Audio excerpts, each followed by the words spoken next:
बंधुगण केमिति अछंती समस्ते आशा करुच्ची समस्ते भलरे थिबे।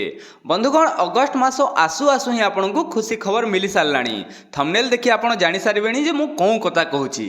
हाँ बंधुगण एसएससी एमटीएस कथा। एसएससी एमटीएस रे जो माने आवेदन करिसंती एवं जो माने आवेदन करि पारि नाहंती बाय चांस लेट करिकी सेमानक पई भी मध्य खुशी खबर रहिची ना कौन हो एमटीएस रो 1257 पोस्ट वृद्धि सहित आपंकर लास्ट डेट भी एक्सटेंड होती लास्ट डेट भी आपंकर बढ़ी 3 अगस्ट पर्यंत माने आपण पाखे आज आउ काली 2 दिन समय रही।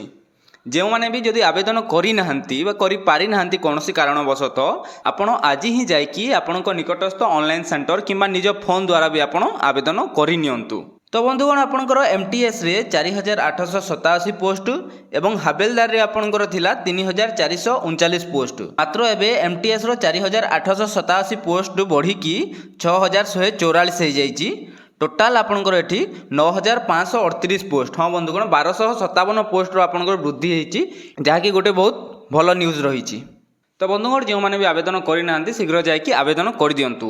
आज भिडियो एतिकी। भिडियोटी जदि आपण मानक भल लगी था इनफॉर्मेटिव लगी था ताहले भिडियोटी को लाइक करंतु, सांग मानक सह शेयर करंतु। चैनल रे जदि नुआ अछंती ताहले चैनल को निश्चित भाव में सब्सक्राइब करंतु और बेल आइकन को ऑल रे सेट करंतु जहाँ फल आमर प्रत्येक भिडियो नोटिफिकेशन आपको सठिक समय मिल पार। रहुछि बंधुगण, धन्यवाद।